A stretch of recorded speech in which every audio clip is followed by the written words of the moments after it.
सबसे बड़ा यही तो है। Okay on. आज हम खुर्शीद मलिक जी के साथ हैं और आज हम उनसे बातचीत करेंगे कई विषयों पर। हम आज बात करना चाहेंगे अखिल भारतीय गौरक्षा महासंघ के संदर्भ में। खुर्शीद मलिक जी। जी सर। देखिए सर, मेरा नाम तो आपने बोल ही दिया है। मैं अखिल भारतीय गौरक्षा महासंघ का उत्तर प्रदेश महामंत्री हूँ और लगभग इस संगठन से मुझे 3-4 साल हो गए जुड़े हुए। हमारे राष्ट्रीय अध्यक्ष कलीम भारतीय जी बड़े जोरों शोरों से काम कर रहे हैं। हमने हमारी राष्ट्रीय कार्यकारिणी और प्रदेश कार्यकारिणी ने एक योजना बनाई है कि जो गौ माताएं सड़कों पे फिरती है और जो गांव में घूमती हैं, हम छोटे स्तर पे उनकी गौशाला बनाए गांव गांव में।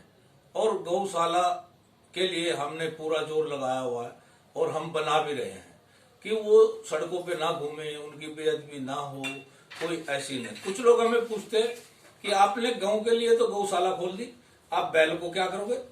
हमने कहा भाई बैल के लिए हम जो है अपने किसानों को उत्साहित कर रहे हैं और उनको हमारा संगठन सम्मानित करता है। और हम कहते हैं ठीक है, आपके यहाँ ट्रैक्टर आ गया, आप ट्रैक्टर आ जाए, आप ट्रैक्टर से खेती करिए, लेकिन साथ में बैल से भी आप खेती करिए और आपको पता लग जाएगा कि बैल की खेती में और ट्रैक्टर की खेती में कितना अंतर है। क्योंकि बैल की खेती में वरिष्ठ खेती होती है, तो हम उनको उत्साहित कर रहे हैं। कुछ किसान हमारे साथ आए हैं और वो काम कर रहे हैं, वो ट्रैक्टर की बजाय बैलों को लगा रहे हैं।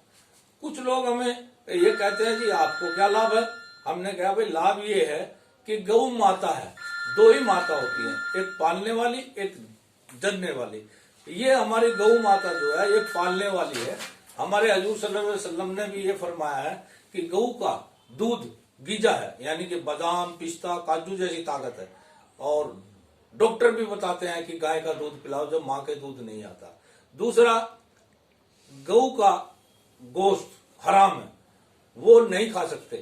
तो हम उस दिशा पे काम कर रहे हैं कि जो मुस्लिम लोग हैं हम उनको समझा रहे हैं कि भैया अपने नबी की सुन्नत पे चलिए, अपने नबी की बात मानिए और अपने नबी के जो संस्कार है उसको आप चलाइए। ठीक है, तो उस पे हम मुहिम हमारी चल रही है। हम बैलों के लिए भी काम कर रहे हैं और गौ माता के लिए भी काम कर रहे हैं।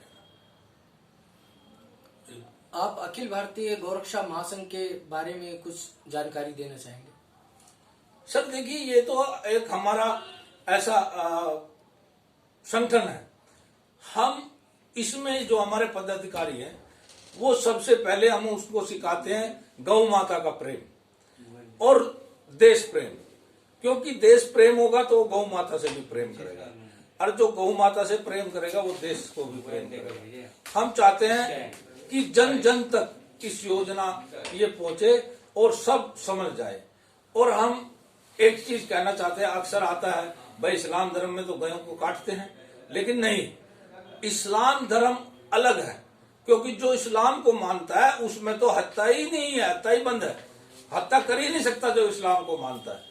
और मुसलमान एक पद्धति है, मुसलमान इस्लाम नहीं है। इस्लाम इस्लाम है, मुसलमान मुसलमान है। जो इस्लाम को मानता है, जो इस्लाम पे चलता है, जो सुन्नत रसूल मानता है, वो कभी किसी को दुख नहीं पहुंचा सकता, कभी किसी को कष्ट नहीं पहुंचा सकता, कभी किसी की हत्या नहीं कर सकता, पशु और पक्षी की भी वो हत्या नहीं कर सकता, उसकी सुरक्षा करता है।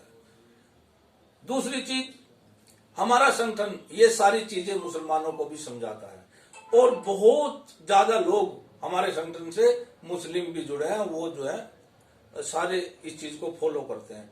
और हमारा ये 17-18 स्टेटों में संगठन फिलहाल काम कर रहा है और बड़ी जोरों शोरों से काम कर रहा है। पंजाब में काम कर रहा है, हरियाणा में काम कर रहा है, उत्तर प्रदेश में काम कर रहा है, महाराष्ट्र में काम कर रहा है, तमिलनाडु में काम कर रहा है, आसाम में काम कर रहा है। तो दीमापुर, जोरहाट, सब जगह हमारा संगठन काम कर रहा है अलग अलग।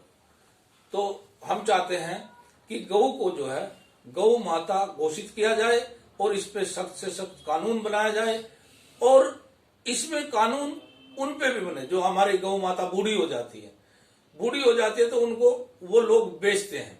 जब वे जवान रहती है तो उनका दूध आप भी पीते हैं, बच्चों को पिलाते हैं और बेचते भी हैं। लेकिन फिर वो जो है कसाईयों को बेच देता है। क्यों?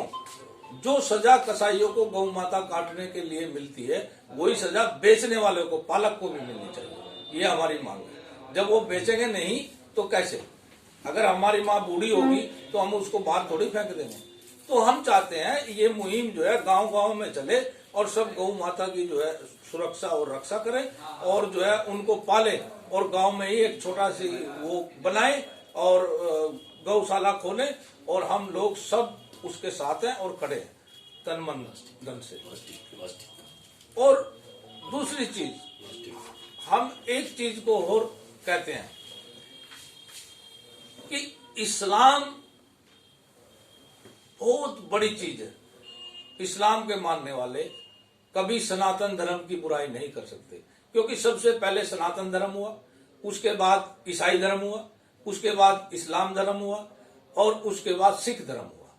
मैं पूछना चाहता हूं उन लोगों को जो दंगा करते हैं गौ माता के नाम पे और गौ माता की वो बना के वो लफड़े करते हैं, अरे भैया तुम्हें तो ये भी नहीं पता है कि तुम्हारे प्राण कितने हैं।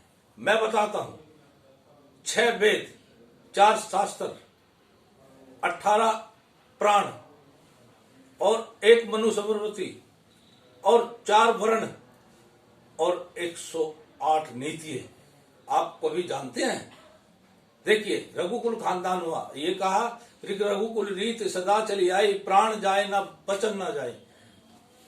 अब गोपालक कृष्ण जी के वंशज है, उन्होंने देखिए सारी चीजें राजपाट छोड़ने के बाद उन लोगों ने गौ माता का पालक किया, गौ माता का हुआ और उनके आशीर्वाद से वो जो है वहां पहुंचे कि वो वहां के बादशाह बन गए, वहां के राजा बन गए।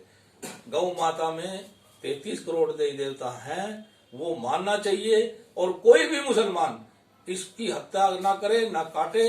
और अगर कोई ऐसा करता है तो हम माननीय मुख्यमंत्री जी योगी आदित्यनाथ उत्तर प्रदेश से मांग करते हैं कि इसमें सख्त से सख्त कानून बनाएं और माननीय प्रधानमंत्री जी आज हमारे राष्ट्रीय अध्यक्ष जो है कलीम भारती जी ने ज्ञापन दिया कि इसमें सख्त से सख्त कानून बनाए जिसकी रक्षा और सुरक्षा दोनों हो सके। बहुत बहुत धन्यवाद। अभी आप सुन रहे थे मलिक साहब को और खुर्शीद मलिक साहब को। मैं news reporter Bharat times news की तरफ से, मेरे साथ कैमरामैन मोहित गौतम। धन्यवाद।